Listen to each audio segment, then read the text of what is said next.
Hello, and welcome to my review of Lemony Snicket's A Series of Unfortunate Events. Alright, so I'm going to be reviewing the TV series Season 1 that Netflix just dropped. I watched all 8 episodes last night, and I just want to do a quick review of what I thought of it as a fan of the Lemony Snicket franchise in general. Basically, the first season covers the first 4 books, being The Bad Beginning, The Reptile Room, The Wide Window, and The Miserable Mill. And it's pretty straightforward. 2 episodes per book, 8 episodes this season. It's really, really good. There are things that I think some people are going to take issue with that I don't personally take issue with. So basically, to jump into it, the casting is phenomenal in it. Every single person is just super, super well cast. The only maybe complaint that I could even come up with from casting is that having Catherine O'Hara in it, because she's in the movie as Justice Strauss, it's a little weird to see her in this as a villain.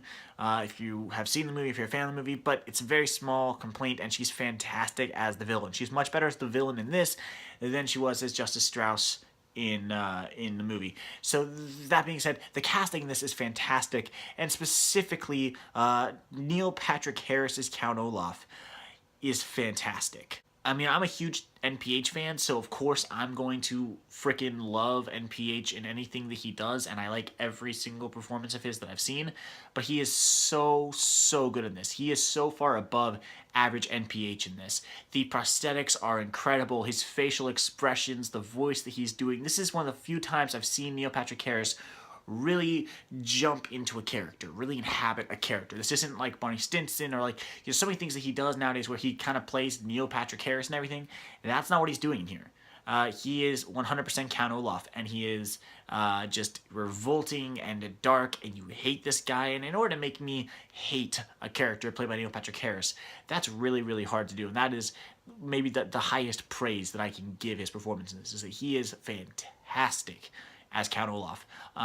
Super funny, super menacing and grim. I absolutely love his performance here. And the other performance that I think absolutely stands out in this is Patrick Warburton as Lemony Snicket himself, because I didn't think it was going to be good. I very much have that vision, like from the movie, where you see like the shadow of a British guy typing on a typewriter, and that's sort of like, that's Lemony Snicket. This sort of mysterious figure in the shadows, and that's very much how I always pictured Lemony Snicket. So I was kind of thrown off when they were like, "Oh, it's Patrick Warburton," and then they showed like him walking and talking in the teaser, and I was like, "It's cool, but like I don't know how it's gonna work in the show." Yeah, it's fantastic. He is an amazing Lemony Snicket. I absolutely loved Patrick Warburton's take on Lemony Snicket. 100%. I think it's one of the best parts of the show. I think it helps really sell the show. So I love it, and I'm sold on it. As far as the set design and the special effects, because I think this is going to be something that a lot of people have issue with. The special effects are very hokey at times, and the set design is good but not amazing. And a lot of people were saying, well, it's because of budget stuff, but actually this is the most expensive Netflix show to date. So what I think it actually is sort of a combination. I have this sneaking suspicion that basically when they looked at what they were doing, they looked at the budget and they looked at what they were doing and they went, yeah, we could do this and make it fairly believable, but then have the special effects that we do have to do be really, really noticeable, and kind of throw people off, or we could create a world where the special effects are intentionally hokey, where it feels like a very strange and like an otherworldly place, by making the whole thing have this feel of almost cartooniness. And they did that. They went for it, and it actually works really, really well. I actually thought that it drew me into the world more than I would have been if they would have just done like, here's an immaculate set. Like, this is very much, it feels like its own world and its own thing entirely, and I really, really appreciated the set design, and the costume design I think is really, really good. The acting is fantastic in it. The theme song is sang by Neil Patrick Harris, and it's really, really good, and it's really funny. And this show is actually surprisingly funny. I think it did a really good job of capturing both the drama and the humor from the books and adapting that to the screen. So I definitely loved that.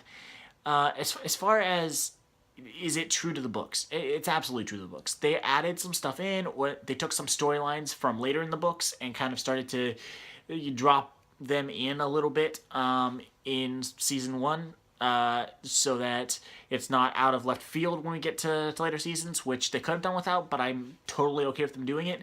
There's a couple of surprise guest stars. I'm not going to say who they are because I didn't know that they were in it, and I was very pleasantly surprised, so I won't say who they are. But when you see them, you'll know who I'm talking about, I'm sure. And they are fantastic, and I loved every single second with them. This creates such an immaculate and amazing and intense world around these characters, and it's filled with vibrant characters around them, and with a very visually impressive world, and with a lot of quirks and silliness and craziness, but a lot of also like dark realism and a lot of intelligence and a lot of dry wit. I love that this show is very dry in a lot of ways. So I absolutely love it, especially as a fan of the books. I absolutely love it. I would say if we're going to compare it to the movie, because I know everybody wants to compare to the movie, I really liked the movie. I saw the movie in theaters when I was a little kid. I grew up watching the movie and reading the books. I would say this is significantly better than the movie, though I still love the movie. I would say this is significantly better as a whole, but I would say there are a few things in the movie that really stand out that this doesn't necessarily have. I think that the visual style in this is really cool. I do think the visual style in the movie is a little bit better. The movie kind of feels like it feels a little bit more steampunkish, which I get that feel from the book. But the visual design in this show is incredible. I also would say that I like the girl that plays Violet, Emily Browning, in the movie a little bit more than I like the actress that plays Violet in this show, who's actually this girl is in Supergirl. She plays young Supergirl, and I really like her in Supergirl. I like her a little bit less as Violet in this. This show is so good. It's so much exactly what the books are, and every little liberty that they take, which there aren't that many, but the liberties they do take, they make sense. And Daniel Handler, who wrote the books, is a co-writer on all the episodes of the show, and you can tell it because the dialogue is just, it's so very clearly Daniel Handler's dialogue. So I absolutely love the show. I think it's really good. I actually think the episodes get better as they go, because I thought the first episode was kind of and I was not sold, and I was kind of bummed and disappointed.